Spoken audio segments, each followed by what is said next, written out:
పిల్లలకి స్కూల్ పాఠశాల అయితే పేరెంట్స్కి స్కూల్ పేరెంట్స్ శాల.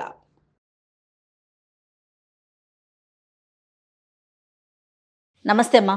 నమస్తే అమ్మా. అమ్మ, ఆషాఢంలో మనం బోనాలు పెడతాం.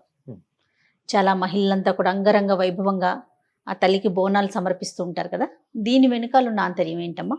అసలు బోనం అంటే ఏంటి? బోనము అనేటటువంటి పదం భోజనము అనే సంస్కృత పదానికి వికృత రూపం అమ్మ. వికృత రూపం అంటే అసహ్యంగా ఉంటుందని కాదు, మార్పు చెందింది అని అర్థం. సంస్కృతంలో ఉన్న భోజనమే తెలుగులో మనకి బోనంగా వచ్చింది.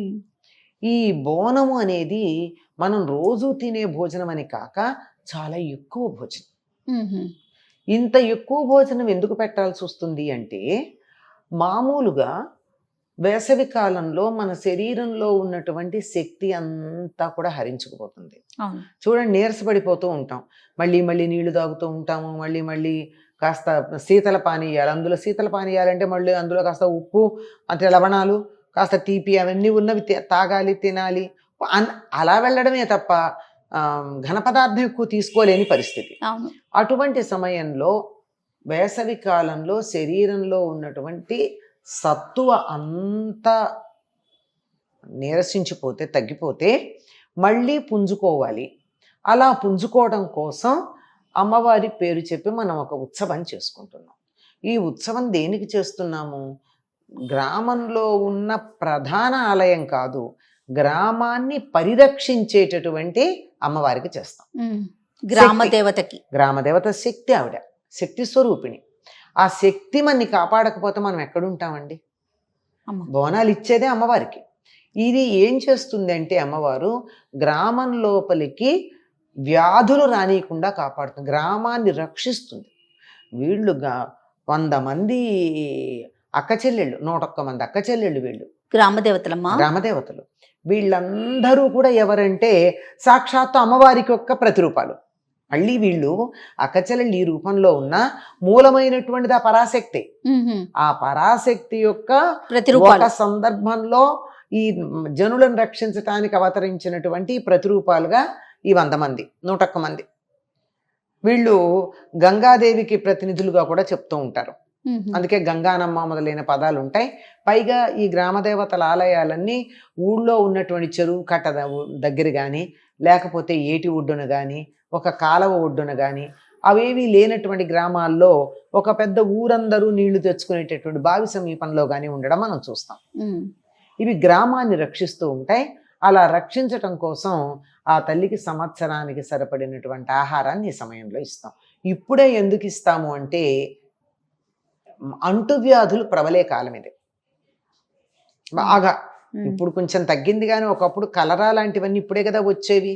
దోమలు వస్తాయి, వాతావరణంలో తడుండి వానలు పడి దోమలు, ఈగలు, నుసమలు ఇలాంటివన్నీ వచ్చి వీటి కారణంగా ఇవి వ్యాపింపచేసేటటువంటివి ఒకళ్ళకి ఇద్దరికి వచ్చే వ్యాధి కాదు, అందరికీ గ్రామంలో ఉన్న ప్రజలందరికీ వచ్చేటటువంటిది.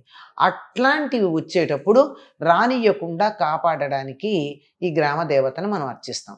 గ్రామదేవతను అర్చించేటప్పుడు ఏ కొబ్బరికాయో కొట్టకుండా ఇంత ఆహారం పెట్టడం, దీనికి ఇంత పెట్టాలి కదా. సాధారణంగా మనం కొబ్బరికాయ కొట్టేసి ఇంత రాసి పోస్తాం, ఇంత రాసిపోసి పెడుతున్నాం. ఇంతగా ఆహారాన్ని రాశిగా పోయడంలో ఉద్దేశం ఏమిటంటే, ఈ లోపలికి ప్రవేశించేటటువంటి దుష్ట శక్తులు కానీ, లేక వ్యాధికారకమైన క్రిములు కానీ ఆ ఆహారం మీద కడతాయి, అది ఆకర్షిస్తుంది. ఇప్పుడు మీరు అక్కడ ఈగలు ఉన్నాయమ్మా, అక్కడ బెల్లం ముక్క పెడితే దాని మీద కెడతాయా, మన మీదకి వస్తాయా? బెల్లం మీదకే పోతాయి కదా, అంతే కదా. అంచేత ఇవన్నీ కూడా ఆకర్షించటానికి అక్కడ ఆహారాన్ని పెద్ద రాసులుగా పోస్తారు. ఈ పోసేటప్పుడు ఈ కార్యక్రమం అంతా కూడా ఈ ఆరోగ్యాన్ని పరిరక్షించటానికి, అంటువ్యాధులు ప్రబలకుండా ఉండడానికి తీసుకునే జాగ్రత్తలే కనపడతాయి మనకి. ఏం చేస్తారు? ప్రతి ఇంటి ముందు వారు పోస్తారు, నీళ్లు పోస్తారు. వారి అంటే నీరే, నీళ్లు పోస్తారు. ఆ నీళ్లు ఉట్టి నీళ్లు పోస్తారా? పసుపు కుంకాలేసి నీళ్లు పోస్తారు. దాంతోపాటుగా ఇంకేం కలుపుతారా నీళ్లలో? ఆ నీళ్ళ ఆ కలశంలో ఇంటికి ఏం కడతారు? వేపాకులు కడతారు. ఏమిటివన్నీ? వేపాకు క్రిమి సంహారకం, వ్యాధి నిరోధకం. పసుపు అంతే, వ్యాధి నిరోధకం, క్రిమి సంహారం. ప్రతి వాళ్ళు వరుసగా ప్రతి ఇంటి ముందు ఇలా నీళ్లు పోస్తే వీధి వీధి శుభ్రపడిందా లేదా? ఇవాళ నేను మా ఇంట్లో ఒక రోజు పోసుకున్నాను, మా ఇంటికి రావు, ఆ, పక్కింటి దగ్గర బాగానే ఉంటాయి, మా ఇంటివి కూడా అక్కడికి వెళ్తాయి. ఆ, వచ్చే వారం పక్కింటి వాళ్ళు పోసుకున్నారు, అక్కడి నుంచి మా ఇంటికి వస్తాయి కదా. అవును. కానీ ఒకరోజు ఊళ్ళో వాళ్ళందరం ఒక్కరోజే పసుపు నీళ్లు, పసుపు కుంకం కలిపినటువంటి నీళ్లు, వేపాకులు, ఈ వీధంతా ఒకరోజు చేసామనుకో, అసలు మొత్తం అన్నీ కొట్టుకుపోతాయి. గ్రామంలో ఆ వీధి, ఏ వీధి అయితే చేస్తామో ఆ వీధంతా శుభ్రపడుతుంది.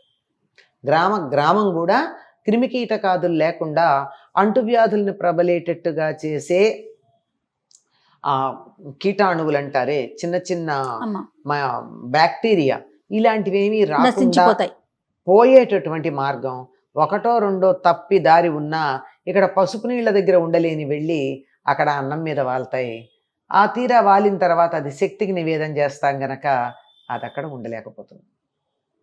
ఇది ప్రధానంగా ఈ బోనాలు ఎత్తడం అనేటటువంటి దాంట్లో ఉన్న ప్రాధాన్యం. మనకి తెలంగాణ ప్రాంతంలో ముఖ్యంగా హైదరాబాద్లో కనుక అయినట్టయితే 200 సంవత్సరాలకు ముందు ఎప్పుడో ఆ ఉజ్జయిని మహంకాళి దగ్గర పనిచేస్తున్నటువంటి ఆయన ఇక్కడ కలరా ఉందంటే అక్కడ మొక్కుకుని తగ్గితే నీకు తీసుకెళ్ళి మాకు కొలుపులు చేయిస్తానంటే తీసుకురావడం, ఇదంతా కథ తెలుసు మనకి.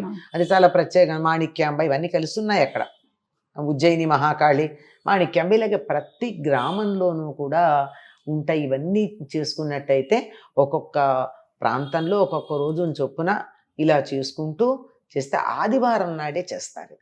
గమనించారో లేదు? అవును, ఆదివారం ఎందుకు చేస్తారమ్మా? మనమేమో ఆదివారం ఆట విడుపు అనుకుంటాం కదా. ఆదివారం ఆట విడుపు కాదు. ఆదివారం నాడు ఆరోగ్య సంబంధమైనటువంటి విషయాలు ఏవైనా చాలా జాగ్రత్తగా చేయాలి. ఆరోగ్యం భాస్కరాదిచ్చేత అన్నారు మన వాళ్ళు. ఆరోగ్యం కావాలంటే ఎవరిని ప్రార్థించాలి? సూర్యుడినే ప్రార్థించాలి. అందుకని ఆరోగ్యం కావాలనుకున్న వాళ్ళు ఆదివారం నాడు కొన్ని నియమాలు పాటించాలి. మనకి శాస్త్రాలు చెప్పాయి. ఆ రోజు తలంటి పోసుకోకూడదు, మాంసాహారం తీసుకోకూడదు, బ్రహ్మచర్యం పాటించాలి, ఇలాంటి నియమాలు చెప్పాయి. మనం ఇవి మాత్రమే చేస్తాం ఆదివారం. మరి ఆరోగ్యం అంటే ఎట్లా వస్తుంది? కనుక ఈ నెలంతా అన్న, అంటువ్యాధులు ప్రబలేటటువంటి ఈ నెలంతా అన్న ఆదివారాలు ఈ పని కనుక చేసినట్టయితే, నియమంగా కనుక ఉన్నట్టయితే అంటువ్యాధులు ప్రబలకుండా ఉంటాయి. గ్రామం మొత్తాన్ని మనం రక్షించినట్టు అవుతుంది. ఇది ఇక్కడే కాదు, మొత్తం అన్ని ప్రాంతాల్లోనూ దరిదాపుల్లో ఇలాంటి అలవాటే ఉంది. మీరు కొంచెం ఇటు ఇంకొంచెం ముందు కటువైపు గనక వెళ్ళినట్టయితే, అంటే ఆంధ్ర ప్రాంతం అని అంటున్నాం మనం, అక్కడికి వెళ్ళినట్టయితే సద్ది నైవేద్యాలన్న పేరుతో పెడతారు. అంటే ఈ రోజు రాత్రి అన్నం వండి పెద్ద గిన్నె వండుతారు. ఆ గిన్నెలో వండి అది అలాగే ఉంచుతారు. సాధారణంగా వండిన అన్నం తినకుండా రాత్రి ఉంచరు, ఒక్క మెతుకన్నా తినాలి. కానీ దీన్ని అలా కాదు. స్నానం చేసి మడిగట్టుకుని అన్నం వండి అక్కడ పెట్టి మర్నాడు ఉదయమే ఆ గోడ దగ్గర, దేవుడు గూడు దగ్గర గోడ మీద గుండ్రగా శక్తి బొమ్మలు గీస్తారు. అంటే గుండ్రగా పసుపుతో గీసి దానికి నామాలు పెడతారు, కుంకుమ పెడతారు. పెట్టి ఈ అన్నాన్ని ఒక విస్తట్లో పోసి, ఒక రాశిలాగా పోసి పైన ఇంత పెరిగేసి అమ్మవారికి నైవేద్యం పెడతారు. ప్రతి ఇంట్లోనూ పెడతారు. పెట్టి కడుపు చలవ కలిగించేది ఎవరు? చాకలి. ఆ చాకలికి దీన్ని ఇచ్చి, ఆ ఇచ్చేటప్పుడు ప్రసాదంగా ఇంత తీసుకుని తలొక 4 మెతుకులు ప్రసాదంగా తీసుకుంటూ మిగిలిందంతా ఈ రాసి అతనికి చాకలికి ఇచ్చేయాలి. ఇది ఇక్కడ అదే. ఎక్కడైనా సరే ఈ ఆషాఢ మాసం వచ్చిందంటే అన్నపు రాసులని పోసి అమ్మవారికి నివేదన చేసి, మాకు ఎటువంటి అనారోగ్యాలు రాకుండా కాపాడు, అంటువ్యాధులు ప్రబలకుండా దానికి కావలసినటువంటి శుచి శుభ్రాలు మేము చేసుకుంటున్నాం. ఇంకా మా శక్తిని మించి ఏదన్నా శక్తితో అవి వస్తుంటే వాటిని నువ్వు కాపాడు అని చెప్పి అమ్మవారి కొలుపులు చేయడం, బోనాలు పెట్టడం, బోనాలు ఎత్తడం, ఇలాంటివన్నీ చేస్తారమ్మా. నమస్తే అమ్మా. నమస్తే అమ్మ.